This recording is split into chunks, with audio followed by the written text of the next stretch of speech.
یہ بل غیر آئینی ہے، غیر قانونی ہے۔ ہندوستان کا آئین، اس کی سب سے جو اہم بات ہے وہ یہ ہے کہ اس ملک میں ہر ایک کو برابر حق ہے، وہ چاہے کسی بھی مذہب کا ہو، کسی بھی ذات کا ہو یا کہیں کا بھی رہنے والا ہو۔ ماننیہ الطاف احمد جی۔ سر میں آپ کا شکریہ ادا کرتا ہوں۔ بولیے آپ۔ میں اس بل کی مخالفت میں کھڑا ہوا ہوں۔ یہ بل غیر آئینی ہے، غیر قانونی ہے۔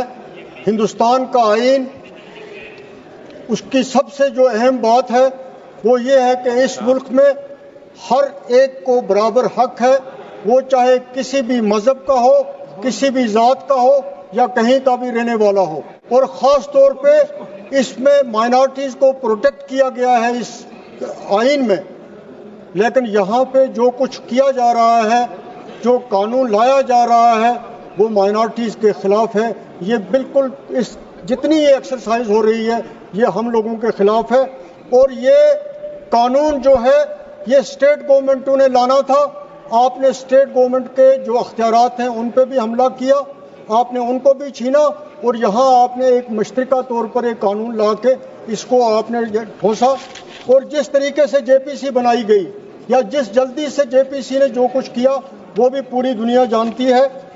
میں اس بل کی مخالفت اس لیے بھی کیا کرتا ہوں کہ اس بھارت جو ہمیں اس ملک پہ فخر ہے، اس کا دانشور، اس کا مفکر اور اچھی سوچ رکھنے والا آدمی، چاہے وہ کسی بھی مذہب سے تعلق رکھتا ہے، چاہے وہ کسی بھی ذات سے تعلق رکھتا ہے، چاہے وہ کسی بھی خطے سے تعلق رکھتا ہے، وہ سمجھتا ہے کہ یہ بل جو ہے یہ ایک خاص طبقے کے لیے لایا گیا ہے۔ ان کے حقوق کا تحفظ جو ہے وہ اس میں لینے کی کوشش کی گئی ہے۔ یہ ہر ایک آدمی جو ہندوستان کا ہے وہ یہ بات سمجھتا ہے۔ سر یہ بل جو ہے یہ سوسائٹی کو ڈیوائیڈ کرے گا۔ ہمارا ملک ہندوستان جو پوری دنیا میں سیکولرزم کے لیے مشہور ہے، یہ بل لانے سے اور اس قسم کے قانون بنانے سے پوری دنیا میں ہمارا جو سیکولرزم کا کریکٹر ہے اس ملک کا، اس پہ کوسچن مارک لگتا ہے۔ اور ہمیں اس بات کا دکھ ہے کہ ہندوستان کی جو سیکولرزم ہے اس پہ کسی قسم کی بھی کوئی آنچ آئے۔ اس کے ساتھ ساتھ سر اتنا کچھ کہا جا رہا ہے، اتنا اس ملک میں اس بل پہ پچھلے 3 مہینے سے لوگوں کے جذبات کو بھڑکایا جا رہا ہے، کیونکہ آج کی یہ حکومت بے روزگاری کے لیے کچھ بھی نہیں کر رہی ہے، مہنگائی کے لیے کچھ بھی نہیں کر رہی ہے، اور لوگوں کی اٹینشن کو ڈائیورٹ کرنے کے لیے اس قسم کی چیزیں جو ہیں وہ کی جا رہی ہیں تاکہ بنیادی جو مسئلے ہیں اس پہ یہ لوگ جو ہیں وہ اس کی طرف آواز بلند نہ کریں۔ اسی طرح ہم مسلمانوں کا یہ خدشہ ٹھیک ہے کہ ہماری زمینیں جو ہیں، وقف کی جو زمینیں ہیں، جو مسلمانوں کی زمینیں ہیں، ان کو کسی نہ کسی طریقے سے ان کو لینے کی کوشش کی جا رہی ہے۔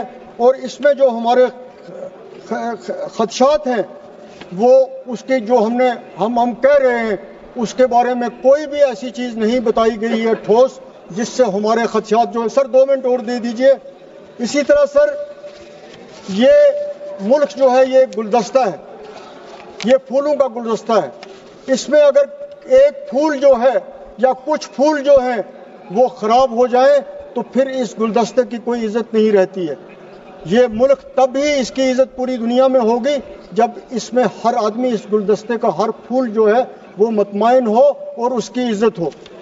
ایک منٹ سر، 2 منٹ سر۔ اگر یہاں پہ وقف کی مینجمنٹ کے مسئلوں کے لیے جن کا بار بار یہاں ذکر کیا گیا، اگر کچھ اس میں پرابلمز تھیں، کچھ اس میں کمزوریاں تھیں، ان کو دور کیا جا سکتا تھا، لیکن اس طریقے سے پورے قانون کو بدلنے کا کوئی مقصد نہیں ہے۔ اسی طرح جو بار بار یہاں پہ کہا گیا کہ بیکورڈ مسلمز کو ہم اس میں دے رہے ہیں، کنسیشنز دے رہے ہیں، سر میں پوچھتا ہوں کہ کہاں لکھا ہوا ہے کہ بیکورڈ مسلم کو یہ دیا جا رہا ہے، غریب مسلم کو یہ دیا جا رہا ہے؟ سر 1 منٹ سر، میں کمپلیٹ کر رہا ہوں سر۔ کہاں لکھا ہوا ہے سر؟ ہم پوچھتے ہیں ان کو کہ کہاں لکھا ہوا ہے جو بار بار یہ بیکورڈ مسلم ان کو اس مسلمز کو آپ یونائٹ رہنے دیجیے، مت کوشش کیجیے، آپ کی اس وجہ سے کوئی فائدہ آپ کو نہیں ہونے والا ہے۔